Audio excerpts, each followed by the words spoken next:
still working on this thing. I'm denied about doing an episode on this, just because, I don't know, you never know what comes out of the woodwork sometimes.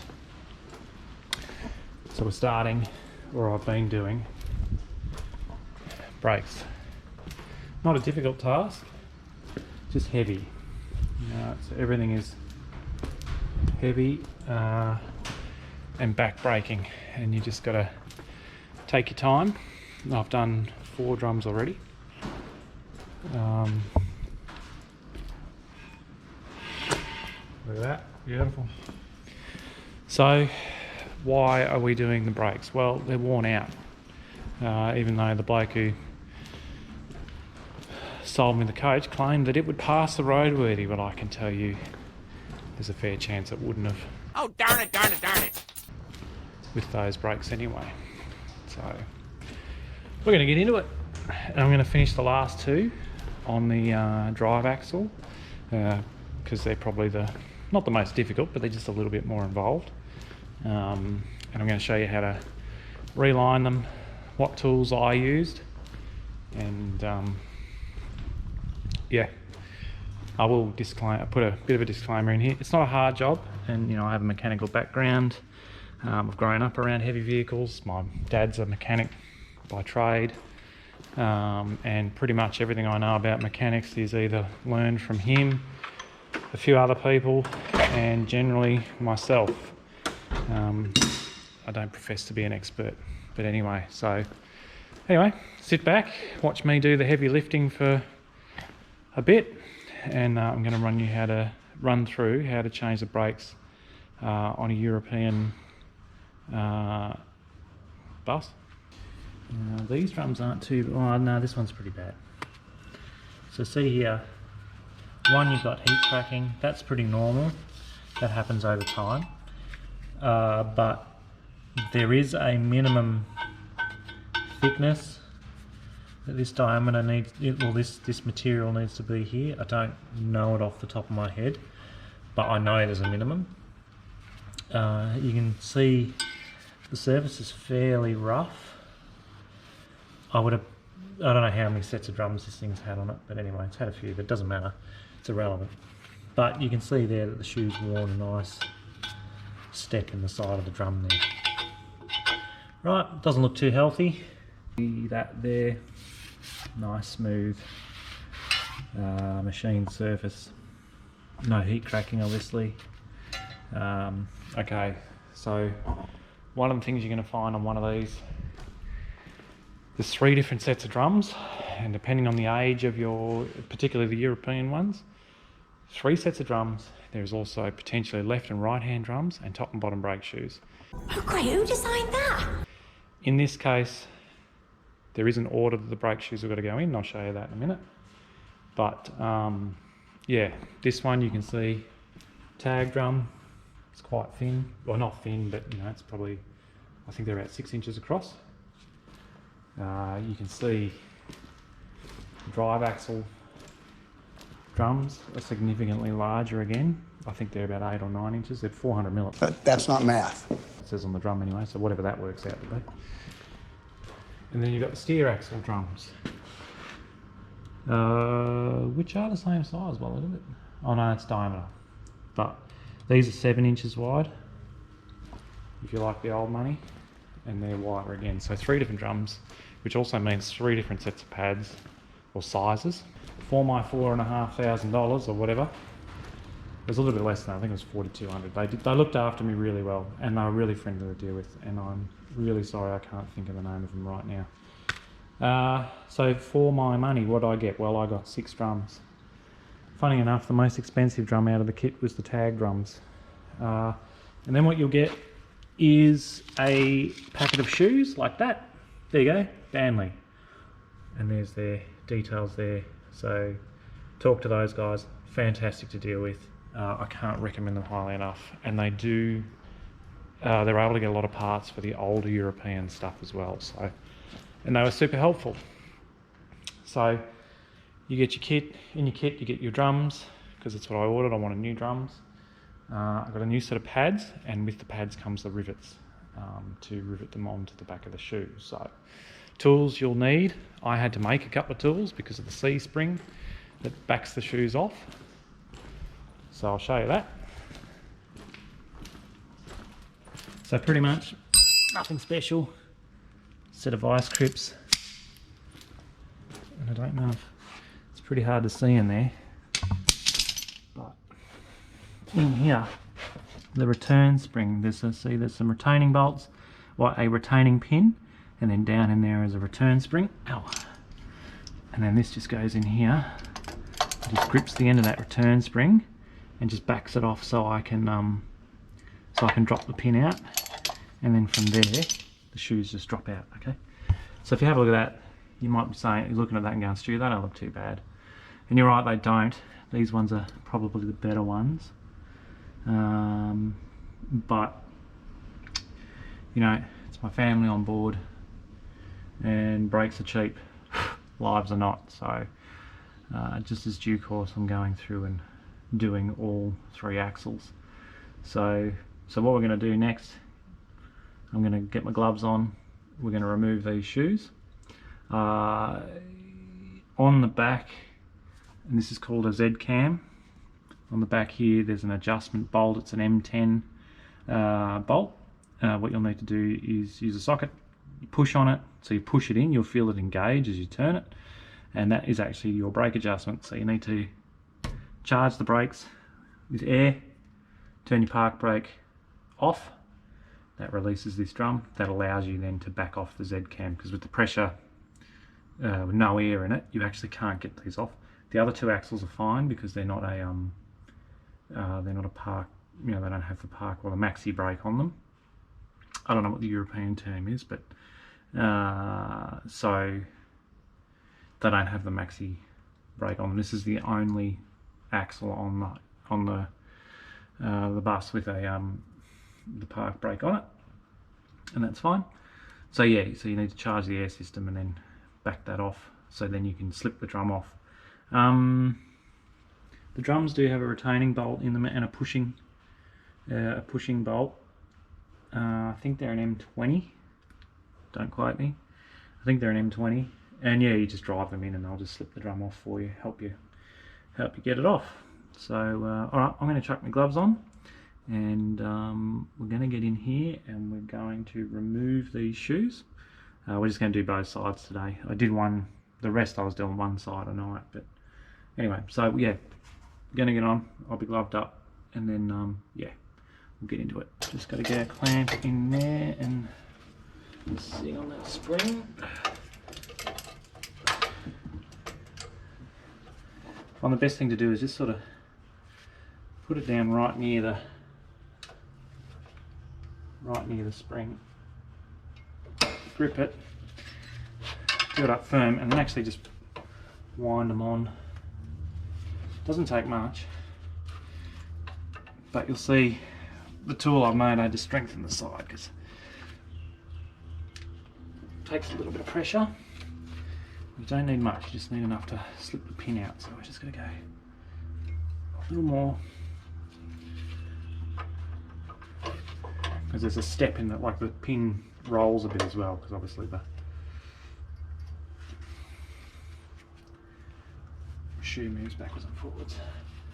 Just got to get enough so you can get that out. There's the retaining pin. See how it's got like a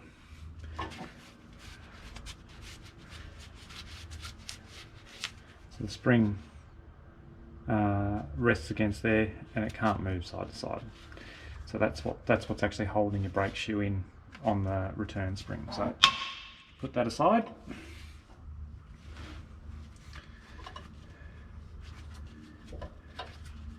Back your new fan dangle. Right. Let's cut that out, and then the shoe just drops out. And that's one. So you just crank it up just enough to release that spring, release that bolt.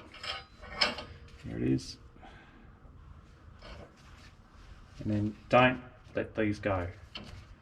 Right, just open them out.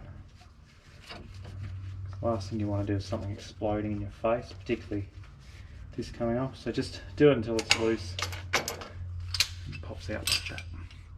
I don't know what Volvo would charge you for a tool, and they cost me 35 bucks and a bit of scrap steel and 10 minutes with a welder. So, and then out comes your shoe. So they're quite a big shoe. Right. And that's the removal process. So that's your Z cam there. The new shoes are significantly bigger, so we'll have to back that off a fair way yet. But that's your return spring, so that's what you're pushing on. And you can see there that just rides in there like that. Okay, that's what pulls your shoes back off the drum. Okay, ABS sensor here. This will need a bit of a clean. I'll give this a clean up anyway, but it's good to have a bit of a look. Backflash and the diff's actually pretty good. No seal leaks. The seals are not leaking in this, which is great. It's not a big job to change the hub seals either. Again, it's a drum off job, but and an axle out and you'll lose a diff wheel, but that's not a huge job. But everything looks pretty good. Just full of brake dust, as you would expect. So I'll just come around here with the wire brush and just knock a lot of the loose stuff off so it's nice and clean, and then that'll be done. What I am going to do is get across and quickly do the other side, because they're all the same shoes. I'm just going to knock the other side off. So now what we're going to go ahead and do is just take the material out of the center of the rivet here, right, just so we can knock it out. You can see there's some old rivets. We've drilled them out, just removed enough material, and I'll just use a nail punch and a hammer to bash them out. It doesn't take much. A little bit, and you'll see in a sec what we're going to do.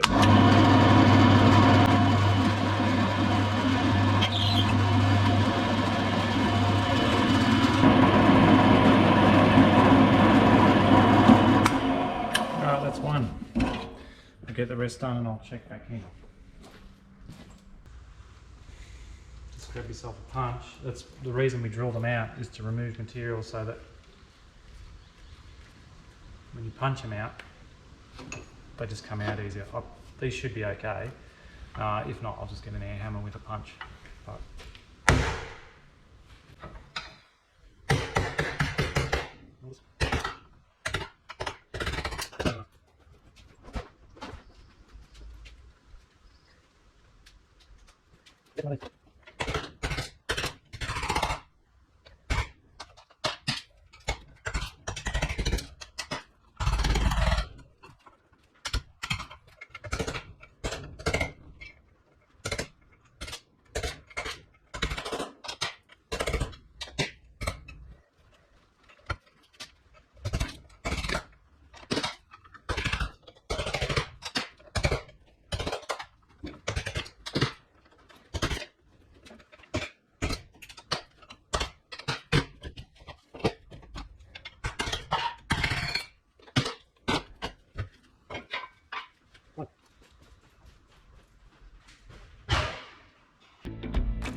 this is the riveting tool.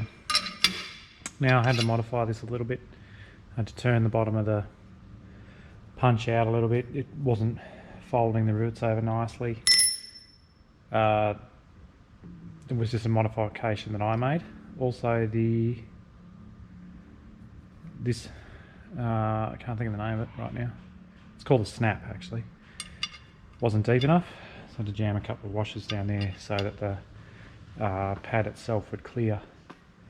So yeah, that was the minor modifications I've made to the tools. So we grab our pad, slip it over that like that, drop the tool in, punch. You want something fairly sturdy.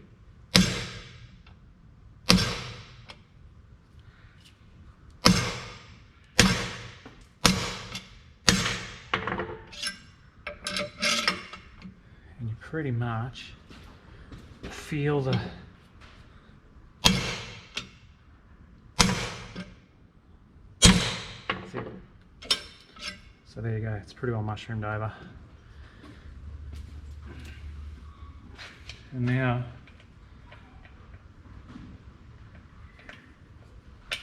we just do it over and over again.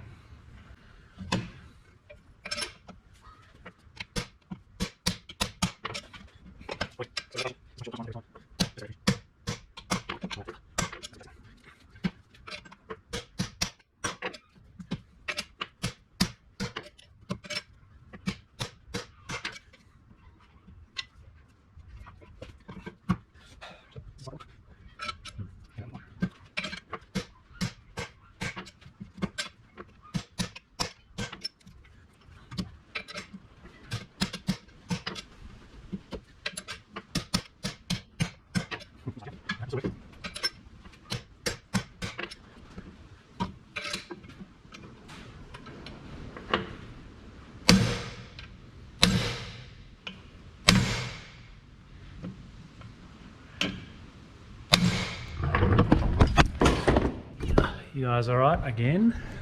Sorry about that. Alright, well I'll keep doing this.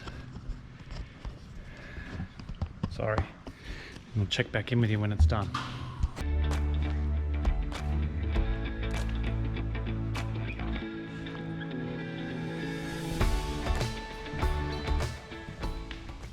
So heavy vehicle brakes are generally designed to go one way, and that's to stop a vehicle going forward. So these brakes you do have to put in the right direction. You see there's an arrow there which indicates the wheel turns that way. Alright, so you just pretty much follow the arrows, and you'll be right. I just have a jack under here because it's easy to hold the shoes in place while you get the spring on. So I just jack the shoe up into position,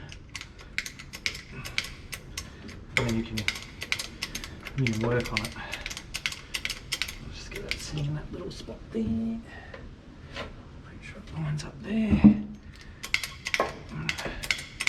Here we go. She'll find her way into position like that. Okay. And grab our U-Butte Volvo brake clamping tool. And I just need a do not stick your finger in there, like where the spring is. Now this one, grip from there. Yep. Hole in the end of the spring that you can kind of aim for. There we go. So that pin just sits in there. And now I just back it off. And that's it, there we are. 2 shoes fitted.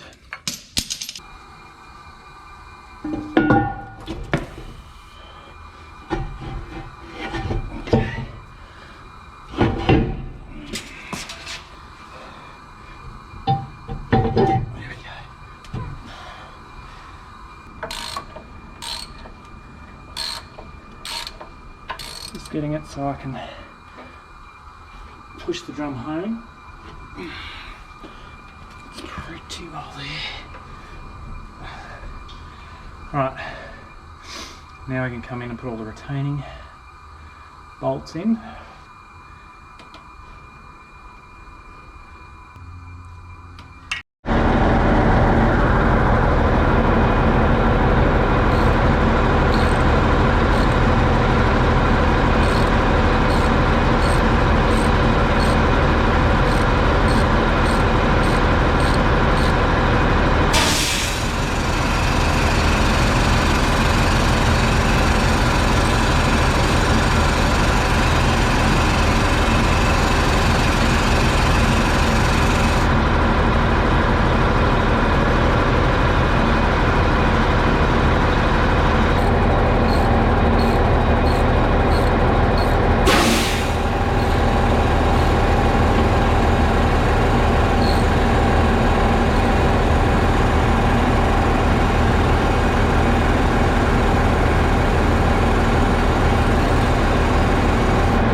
so we're done. It's a job, that's for sure. Drums are all lined up to go to scrap. They're not light, and I'm buggered. So I'm amazed it made it home, to be honest. The linings in the drive axle were probably the only really good ones. Everything else was pretty close to the rivets. It's not the first time it's happened to a vehicle I've been around. My dad bought a coach back from New South Wales, and the rest is history. A lot of money spent, and now a beautiful vehicle. But just be warned, I guess, buying second-hand equipment, and when somebody says it's it's roadworthy, well, get an independent inspection, I would suggest. But so as far as the brakes are concerned now, I've just got to go around and adjust the other two axles, the steer and the tag. It's a similar principle, only you don't need air in the system. Just do it up until it stops. Do it up until you can't adjust it anymore, and then just back it off half a turn and the drum should start to spin. Be careful though too, when you do adjust them up, that they're not ridiculously tight. Brakes don't, they'll wear in after a while, but if they're tight and you can't move the drum, pull the drum off and have a little bit of a look. I had that problem on the driver's side. It just turned out I didn't have it. It felt like it was adjusted all the way out, but it wasn't. So, yeah, just check everything. My advice, take your time. If you don't want to do this sort of job, take it to a heavy mechanic and get them to do it. It's not only difficult, like I said, it's probably saved me, I don't know, $2,000 to do it myself. And yeah, I mean, it's still $4,000 for all the parts, but it's done, and I'll probably never touch the brakes other than adjustments, probably for the life of this vehicle in reality, because of the service that it's going to be doing. This is going to be lucky if it sees 20,000 Ks a year. So, back in the heyday when it was running full time, I mean, this thing would have done, I don't know, probably 1 million Ks in 3 years. So, she's effectively in semi-retirement now. So I'm glad I'll hopefully never have to do this job again, unless I buy another one. It's heavy work. So if you're not up to it, then my advice, don't push yourself. Go and get somebody else to do it, because yeah, all the parts are heavy and it takes a bit of time to do. So thanks for watching this one. I'm buggered. I'm going to go inside now and probably edit this video and start looking at a few others. And yeah, thanks for watching, guys. See ya.